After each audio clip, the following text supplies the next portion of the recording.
paano ako napunta sa ganito. Paano? Oh my God! Paano naghiwalay si Catherine Bernardo at Daniel Padilla? My heart is going to stop na! Patricia, siya! Ay, na! Asa eh? Oh, sorry, nerd. Sorry, nerd. Rona, 19 years old. Hindi kagandahan, hindi mayaman, pero may common sense. In short, talino ang labanan.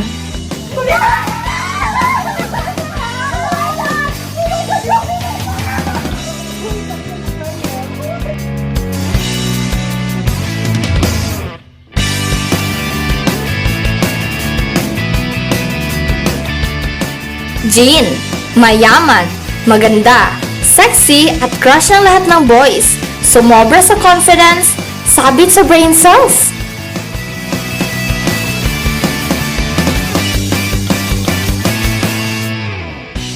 Joel, aka Jewel, bakla ng taon.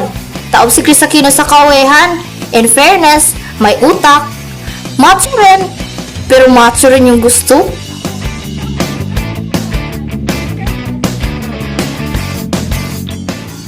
Ito naman si Romelito, ang kinababaliwan ni Tina. Mayabang, kala mo kung sinong gwapo. Lahat niya yata ng mga ganda sa school na date niya, no? Pang Guinness World Record. Galing!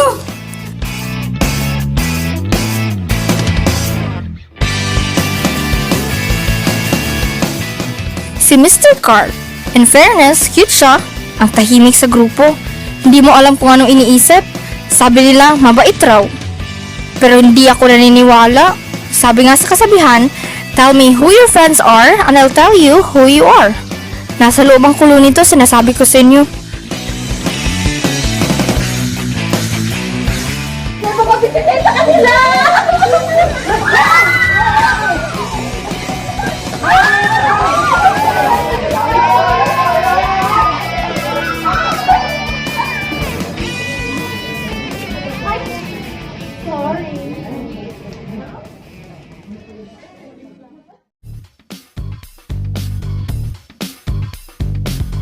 Morning, class. Good morning, sir. So, yesterday we talked about social engineering, which is about using psychology and influencing people and to get their information or result they want.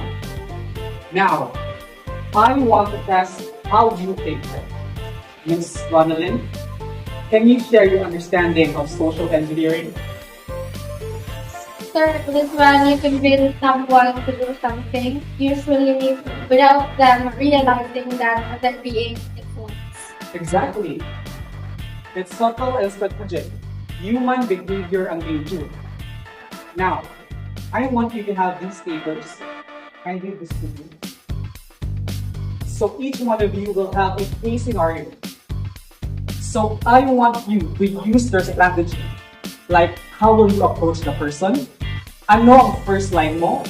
Paano mo kukunin ang trust nila? And most importantly, why would your method work? So, this is just an exercise. Pero I want you to take it seriously. I want to see how you analyze the situations and how you deal with people. Submit your answers next meeting and remember this. In the real world, one wrong move can change that.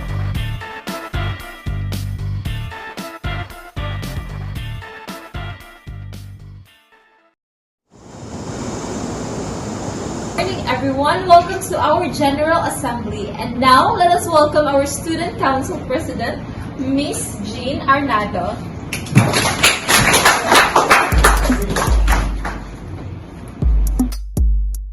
Good morning, mga ka-school! Okay, let's get real. This year's our proposed budget for our school activities, programs, and scholarship is 25 million pesos. Yes, you heard it right.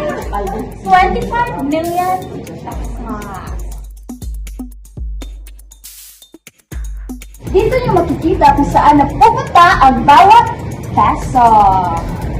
Super transparent ha! Donation from students, events, scholarship, nakalista na lahat. Pero kahit super generous na ang lahat, meron pa rin tayong kulang 3 million pesos para ma-reach ang goal! So, here's the proposal. Ang 100 scholars natin, kayo na ang mag-share sa shortfall. At that's 30,000 pesos each. I know, silent school na to, pero ang tsaka, diba?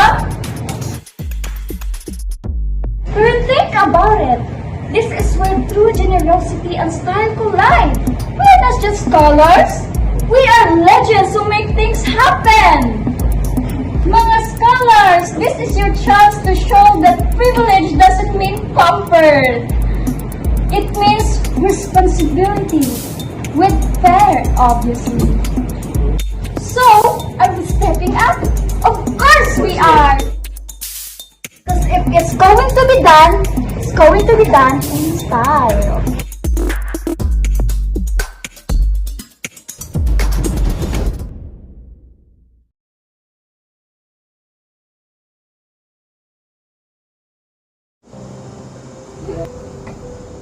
Manang po, Nay. Kawaan ka sana ng Diyos, anak. Kamusta ang pag-aaral? Okay lang naman po, Nay. Manang po, Tay. Nak, masahin mo nga ako. Sakit kasi ng likod ko eh. Saan po ba na, Tay? Dito oh. Konti lang po, Tay, ha? Para malalax kayo. Nakapagod kasi sa trabaho. Yung amo ko kasi, hindi maayos.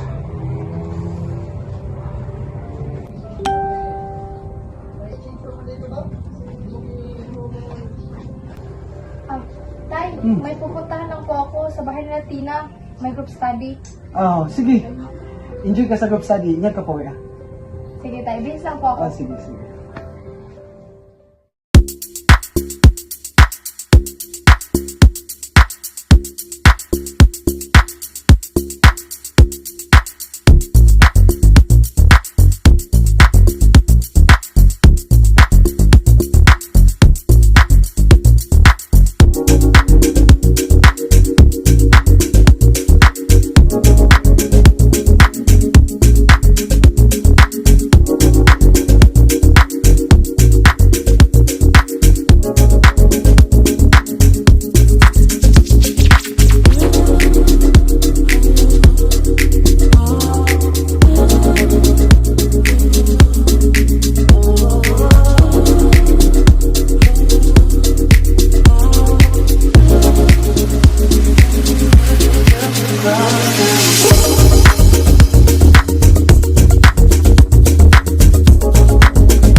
Tina, bakit?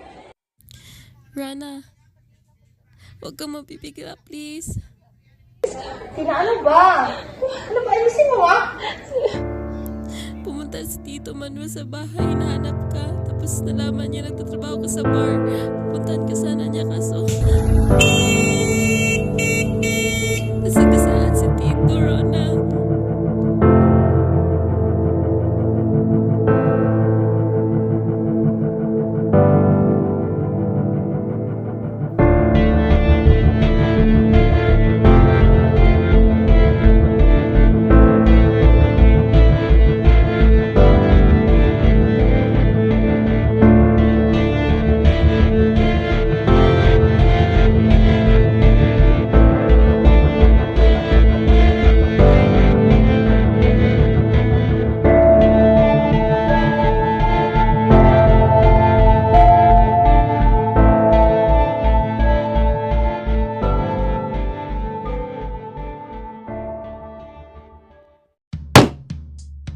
Jane, 25 million yun. Pero ng org, hindi yun pang trip, hindi pang mukhang naisip mo. Don't pin this on my ring. Ako lang ba? Huwag kang malinis. Nakita kitang kumuha rin. And guess what? Drugs ang pinili mo, right? Oh, shut up! I can pay for my carelessness, but I've trusted you to have at least some sense of responsibility. Hindi atin yun. Now, what? Tama guys, can you just... No, you shut up! Tama, ikaw na yung pinaka-loud kagabi. Namimigay ka ng cash sa mga paydays mo like you're sponsoring a nightlife event. Excuse me, ano reason? Reasons? Shit. Pero ng org to, wala tayong karapatan na i-treat to like our personal fund. Huwag ka magpapailas ng Huwag mo kong i-level sa'yo. Pari-parihan kung may kasalanan nun. Aminin nyo rin. Naging bobo kayo nung gabi na yun. Oh, come on, Mrs. Smart. Ano? Guys, enough. Hindi yan makakatulong. This is serious legal trouble.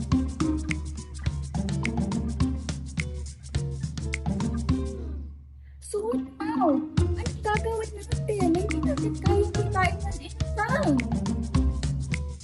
Unless may miracle. Kung pwede na magbenta ng mga salt skin. Enough with your jokes! Hindi ka na nakakatulong, nakakailita ka pa. Eh, ano gusto mong gawin ko? Magnakaw tayo sa bangko.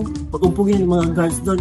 Hello, sa gandang utok. Oh my God, baka hacking, pwede pa. Pero sa boxing, no way. Solve ang problem. May point si Jewel. Hacking! We can literally steal more than 25 million without even them knowing.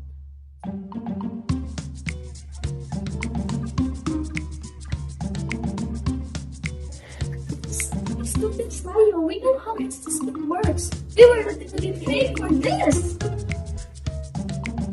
Jane, take for them. Hindi lahat ng skills dapat gamitin sa ganito. If we don't, we lose everything. If we do, we have a chance. Are you seriously suggesting me? Yes, we get the money back our way.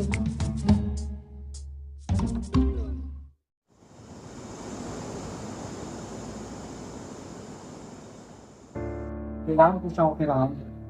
Upat ko ang naging meeting. Ano pong babayaran mo? But dito, kailangan ko ma-issue yung cost sa kasi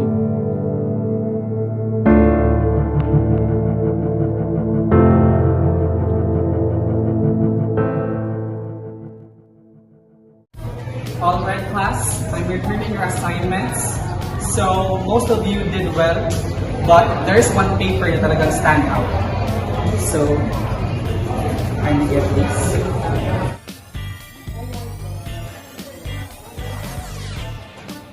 Ronalyn, excellent work. Your analysis was meticulous. You break down the psychological triggers. Outstanding. Very sharp mind. Thank you, sir. Keep it up. Very yung level of detail sa HQ.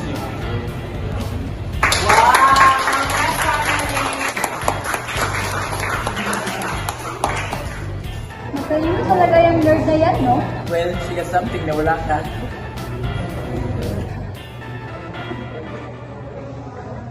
Guys, kung gusto natin mabawi ang 25 million, kailangan natin ng target na may malaking personal funds at madaling na-engage.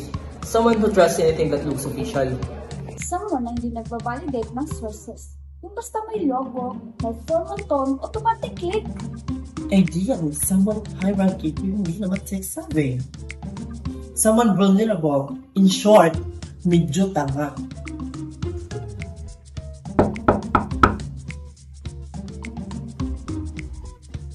Hi, leader. How are you? Good morning, Be handled. As usual, Dean. Congrats po yan po. You guys are amazing. I'm so proud of the difference you're making. Keep it up. Bye. Bye.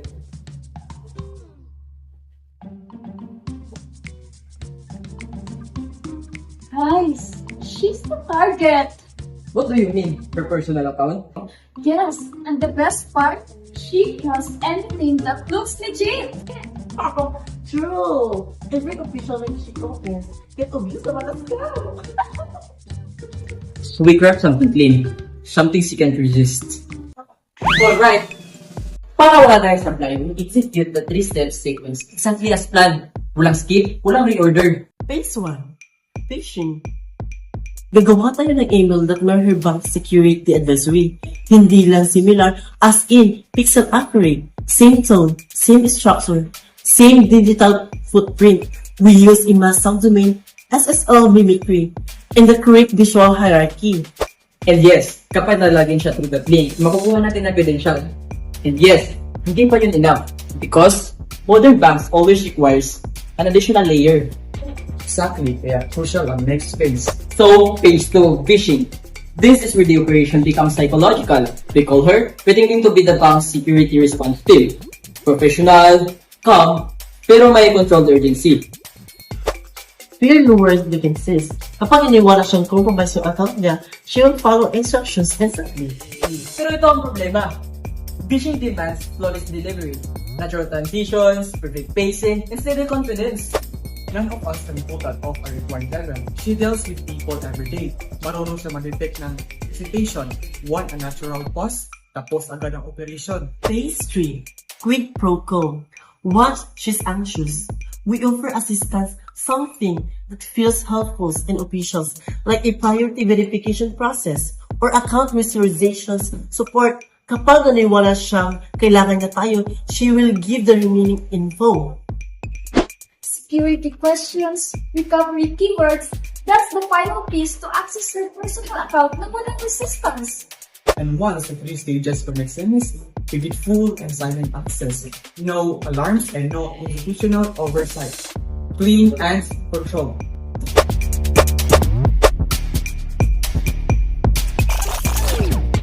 Pero, may problema. Why? May dalawang bagay tayong hindi kayang gawin ng prepekto.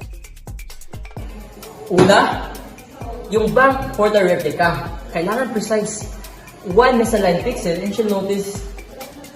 Pangalawa, the phishing. We can drop the script pero walang may natural na instinct para sa deep social manipulation. Tandaan ninyo, hindi ito basta acting. Kailangan ng psychological immersion. And it means that we need someone who can do both. Someone na marunong sa technical finesse and social engineering. Yung hindi tinuturo sa classroom. Kumbaga, innate. The only solution. Rolling! She can replicate the portal down to the tiniest detail. And she's the one na kaya mag-reach ng flawless voice control, timing, confidence, and everything! We bring her in. This operation cannot be moved without her. Then let me handle it. Girls like that, madaling kausapin. I'll get the reals. Trust me. Ikaw talaga, Rumi. You're good with girls. You know how to get their walls down. No, I'll talk to her. Ha? Bakit ikaw? Because she's not the type na mahulog sa charm mo. She's observant, rational. Hindi siya nagre-react sa cute mo. She responds to logic, purpose, and clarity. Oh my God! So ano plano mo, Carl? Nagkausapin ko lang.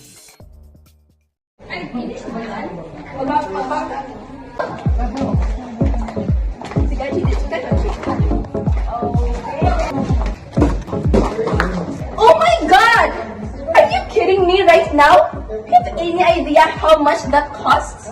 Of course you won't. Someone like you wouldn't. Pasensya na talaga, hindi ko sinasadya. Sorry? That doesn't change anything. You can pay for this. You can even afford a lunch without a scholarship. Duh! I mean, look at you. Look at your bag. Look at your shoes. You really think you can replace something this expensive? Tatanga-tanga ka talaga eh. Whoa, that thing costs more than her allowance for a whole year. Exactly. Even if you work your whole life, you can't pay for this. You shouldn't even be near people like us. Hindi ko talaga sinasadya. Ganun pakalat-kalat dito. Nakakain na talaga mga hampas lupang tulad mo. Tell me, how are you planning to pay for this? Sell your notebooks, your second-hand uniform, or your whole family can work together to pay for that one broken thing? You know what? Just forget it. We all know you can pay anyway. I just want everyone to see what kind of liability you are. You don't belong here. Next time, stay away. People like you are meant to observe from a distance, not touch things you can afford.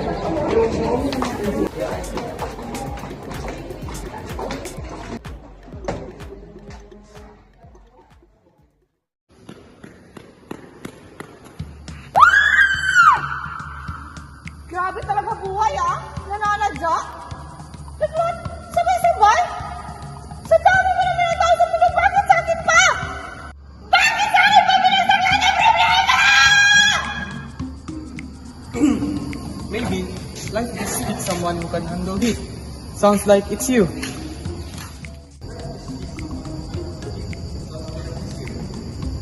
Sa tingin mo?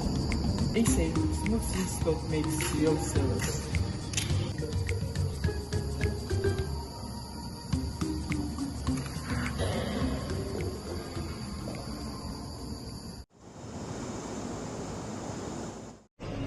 I have brilliant, beyond brilliant idea.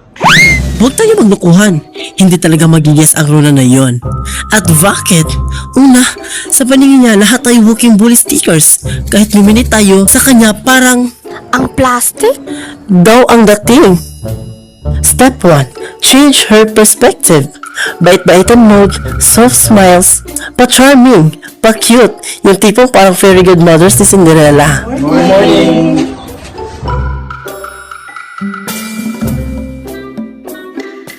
Dapat bawat galaw natin parang Anong nangyayari?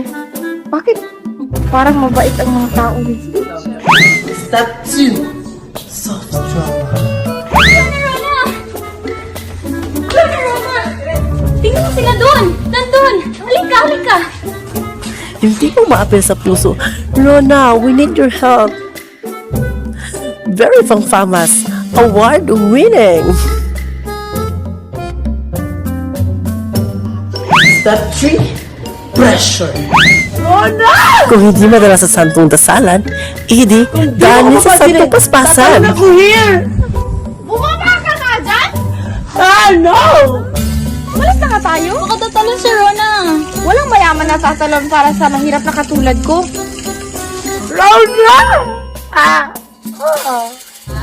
Teka nga lang muna. Yung Jewel, very fantasy ang genre. Ang corny. Pero kung real talk lang naman ang pag-uusapan, kung yan lang naman ang gagawin natin, Rona will think na desperado tayong lahat, which is true. Pero hindi dapat halata. My strategy is simple, effective, scientific. Step 1, distance. Huwag natin siya i-pressure. Rona is allergic to attention. Kapag may lumapit, nag-i-equip agad ng runaway reflex. The goal is to make her comfortable. Huwag natin siya i-harass ng friendliness. Let her breathe. Let her exist. Pero syempre, discreet surveillance pa rin. Very FBI but make it school hallway edition. Step 2, intellectual bait. Let's challenge her. Mga bagay na hindi na kayang i-ignore. Mga bagay na kikiliti sa academic soul niya.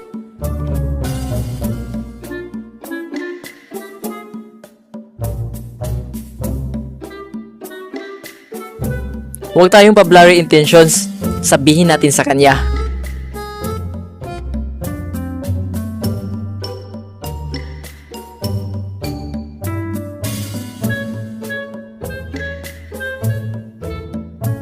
Kapag natanim natin sa utak niya yung curiosity and excitement, mas madali natin maihayag yung plano natin.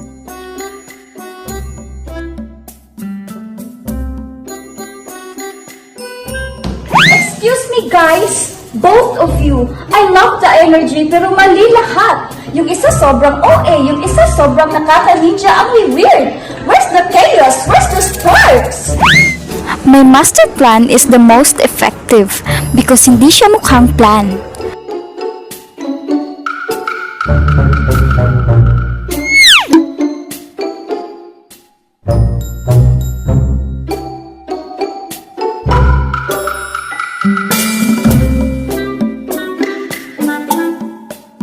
What happened next? Hindi mo pa siya i-invite, siya na ang lalapit.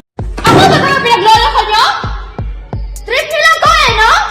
May pa-mysterious offer, pa-challenge, and all of a sudden may pangkay sa buhay ko? Ano to, prank?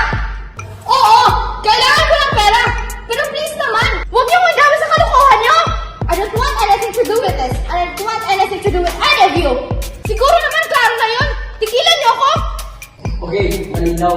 Pero ito rin na totoo. We're not doing this for kalokohan. We're doing this for precision. And we're going to have that business bank account. And for us to get through those figures, we need someone na kayang kausapin ng tao. Mag-manipulate ng tone. Mag-adjust ng personality situations.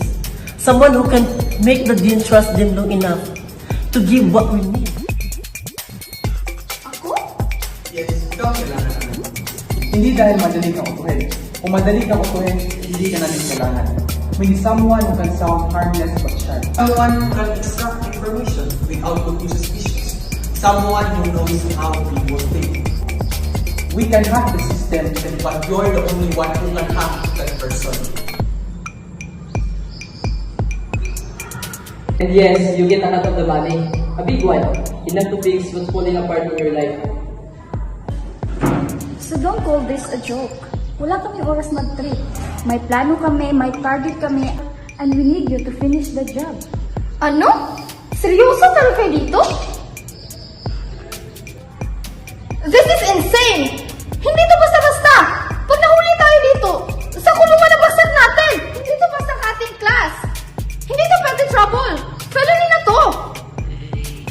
Alam namin, and that's why we planned this for months. New loose ends, new stupid risks. Hindi kami papasok kung hindi handa. We're not dragging you inside. You'll know every step. You'll be protected. I just don't know if I can do this. Hindi ka namin pipilitin, pero hindi ka namin kaya pumasok sa isang bagay na hindi namin kaya panindigan. Kung sasama ka, hindi ka mag-isa. At hindi ka namin hayaan bumagsak.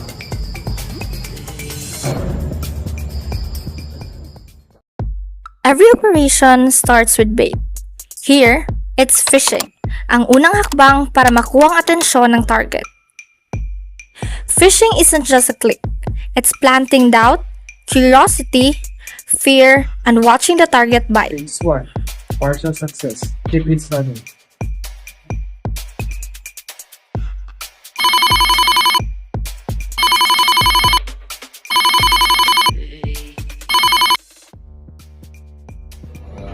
Hello? Who's calling? Good evening po. This is Valencia. This is Rona David from Town Cross Saving Trust Client Integrity Division. I apologize for calling at this hour, ma'am, but we detected an unusual login attempt linked to your account. Ang klaseng active ito? And why should I not notified earlier? That's exactly why I called directly, ma'am. The attempt came from a location already flagged under Intelligence Category 2. When that happens, ma'am, phone alerts are automatically delayed by false verifying. Yes, go on. Nice. Ma'am, Before I continue, can you confirm if you recently logged in using a device registered as Silver Vivo 7? Yes, that's my phone. Thank you, ma'am. For premium clients like you, we protect the device and the behavior signature, your typical login hours, speed, and swipe patterns. I didn't know that the bank tracked that. It's not a public policy, ma'am. Only international division like ours handle behavioral flags. Alright, so what do you need from me? Just a quick cross-match, ma'am. You registered alternate contacts and in 34, correct? But why call me personally? Why not send me to the hotline? Because hotline resets session, ma'am. And if a flag attempt happens again within 48 hours, your account goes under automatic freeze review. Ayoko pong mangyari yun sa inyo. I appreciate that. Last step na lang po, ma'am. We're issuing a security sync to block the suspicious device. We just need your verbal approval from the primary owner, you. What do I need to say? Please repeat. I approve the security sync as a primary account holder.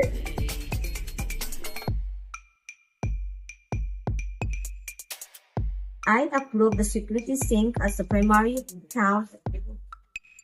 Wow, that was smooth.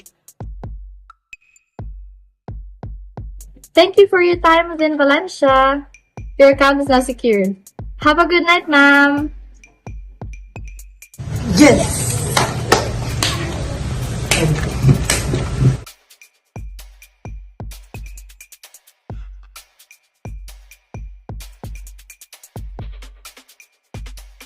Teka, bakit may unknown IP address? Something's blocking the launch door. There's an unknown IP address like 30 minutes ago. I'm watching.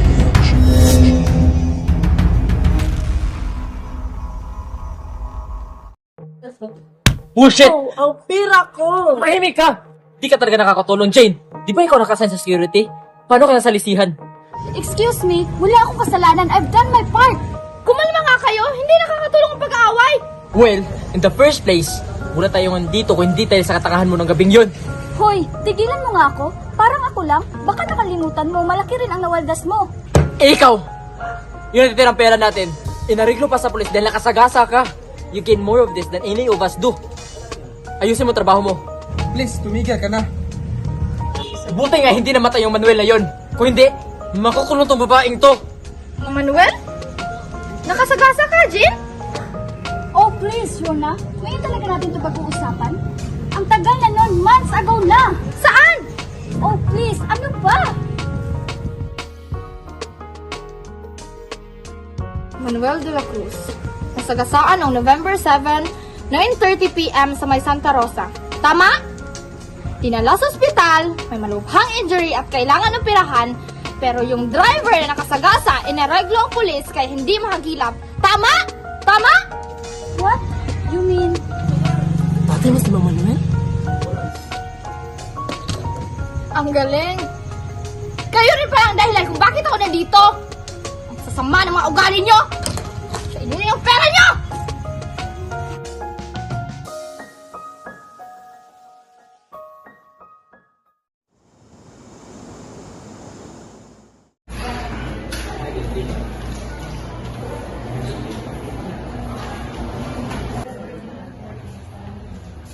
Good morning, class. Good morning, sir. So ngayong araw, pag-uusapan natin ang scams. Mga totoong pangyayari kung saan kahit matalino nadadala. Phase 1, phishing. Pwede palang kopyahin ang bank portals? Yes! Hanggang sa kulay, font, at layout. Kung hindi makapansin ng victim, automatic trap. Phase 2, phishing. Gamit ang tono, pacing, at psychological pressure. Pinapaniwala ng scammer ang victim. Kung may habits at behavior na lang, mas madali nilang makukuha ang info.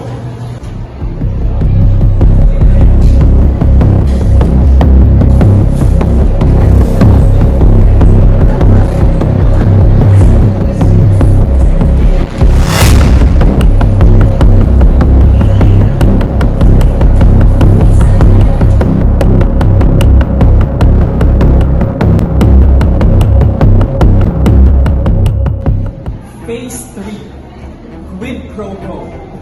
Ang final move. Tutulungan ka namin. Parang nag-a-assist, pero sa totoo, kinukuha ang information. Kaya laging double check ang link, SSL at domain name. Kung may tumatawag at humihingi ng sensitive info, i-verify sa official hotline. Huwag agad sumunod sa instructions ng caller. Huwag basta-basta magbigay ng info kahit pa mukhang helpful o official ang nag-aalok. And most importantly, kang manloloko.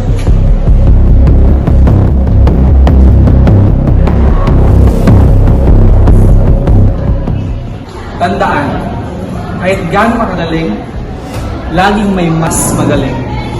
Laging may nanonood.